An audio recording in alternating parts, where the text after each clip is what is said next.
Thank you, Michael. It's really a pleasure.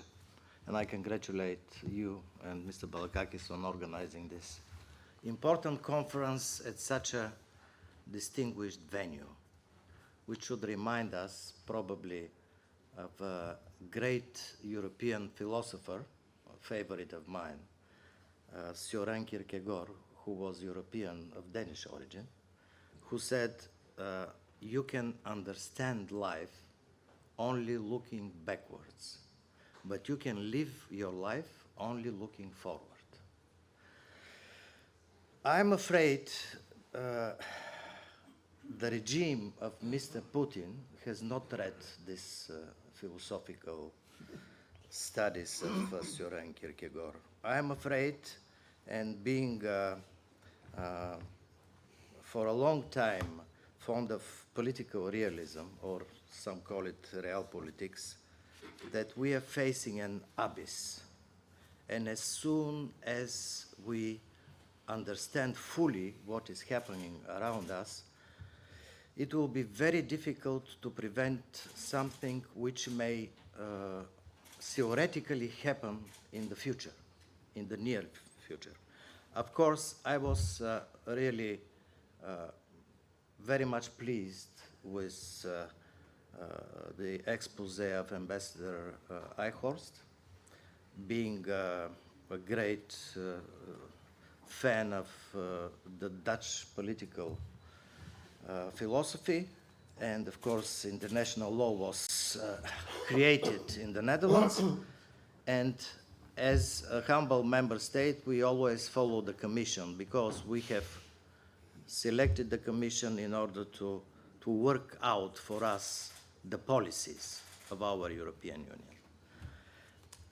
At the same time, being not only a European but also a Bulgarian, it is difficult to escape from our geography, because if you look at the map, you will see that the only two European member states that are situated on the Black Sea are Bulgaria and Romania. So it might be a good idea to have our views taken into consideration when we see what to do in the next period. Because in my personal view, the big risk for all of Europe is to get used to the idea that in the very neighborhood of Europe, we might have a war for many years to come. This will be detrimental, I believe, for our future as Union, as a community of nations, although some of us are very different from each other. When I was ambassador to the Netherlands, I used to say that there are no more distant countries than Bulgaria and the Netherlands, because they were situated and will continue to be situated on the western part of Europe, and Bulgaria is situated at the very southeastern part of Europe. But at the same time, we have found so many common projects. For example, the Netherlands is the biggest investor in Bulgaria, and this is only one example of it.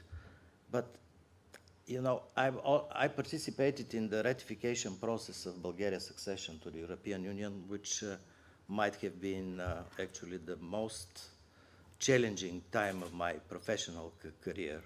But nevertheless, we have managed to come to a common agreement that we need each other.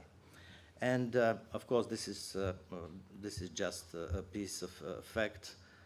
I would not escape to mention that we are very dissatisfied by what happened on the 9th of December regarding the Schengen area, but we and Romania are going to continue to fight for the European unity in that respect, in the justice and home affairs.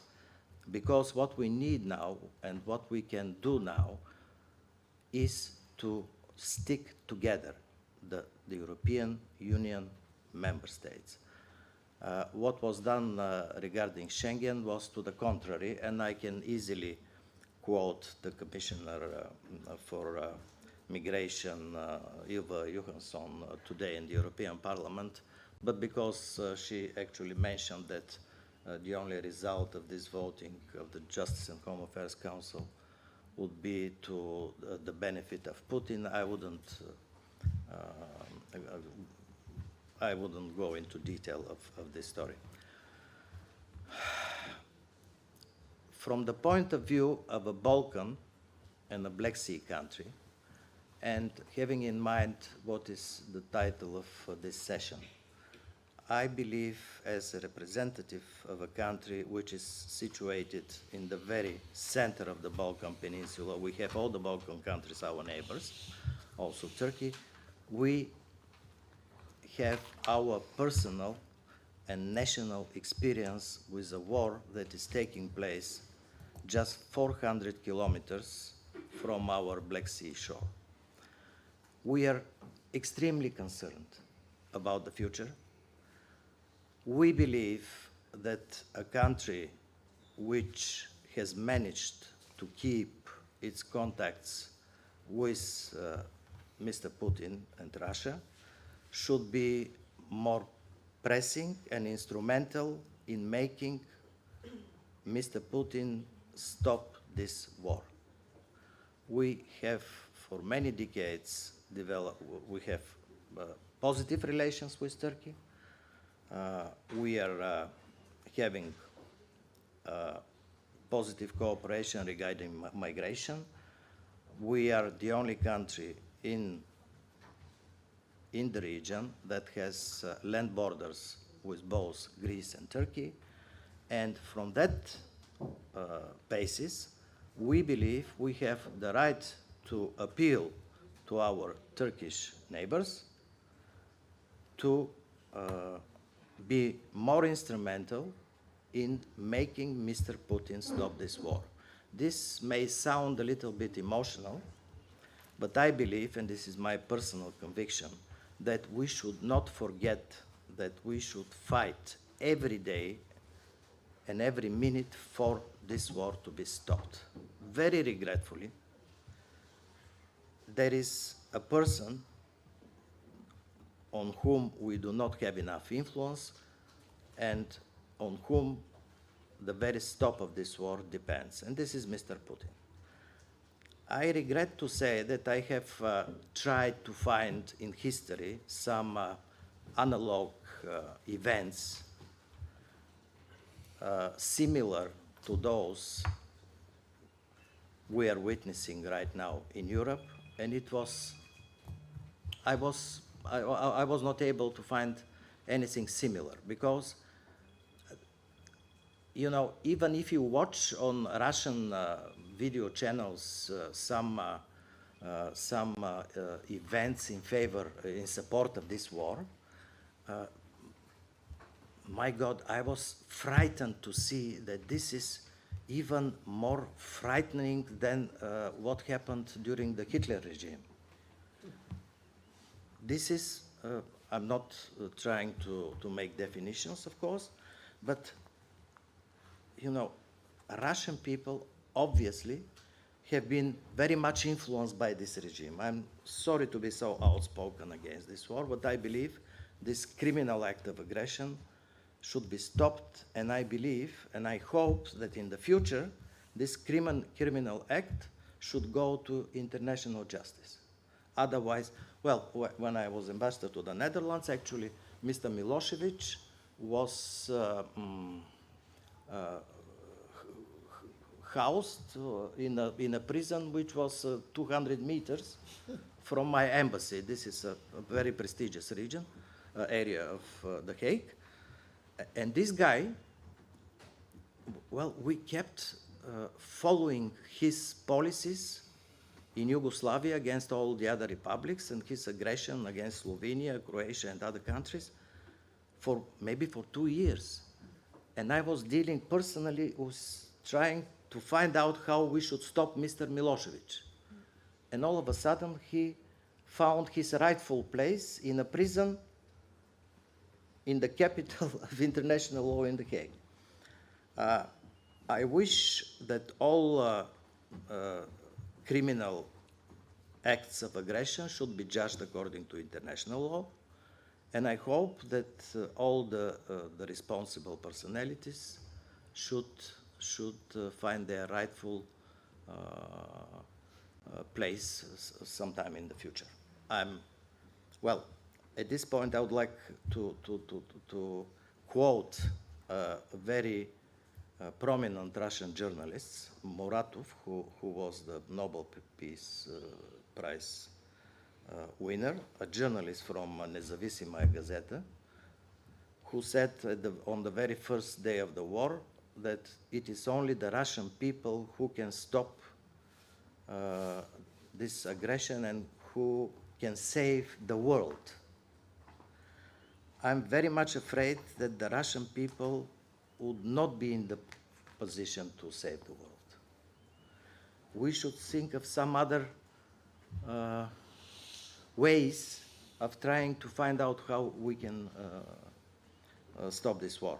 Of course, when the war starts, usually they say that this is the failure of diplomacy. I'm not sure that in this specific case of history, this was a failure of diplomacy, because you cannot address a person of this kind, I mean the leader of Russia, with the instruments of diplomacy. What we can do now is to keep our solidarity together, to keep our unity in the European Union, in order just to try to find a peaceful solution at the very end of this nightmare that we are living in. And I believe this is the only way we can act now. What we are doing now is having a very close cooperation with our neighbors of the European Union in the region, Greece, Romania. The thing is that this war has shown to Bulgaria and Greece how very complementary and mutually dependent our economies are. We are very much looking forward to participating in the construction of LNG terminals on the Aegean Sea, on the northern Aegean Sea. Also, we are in very close contact with the Greek government on how to use the Greek ports in northern Greece, because for the time being, at least in the midterm, we believe that the future of the Black Sea is a little bit, I mean, the peaceful future is a little bit under question. And I regret to say also that what Mr. Erdogan has done recently by raising the taxes through the Bosphorus for the commercial ships by almost 5 times is not very much helping our cooperation in the economic field.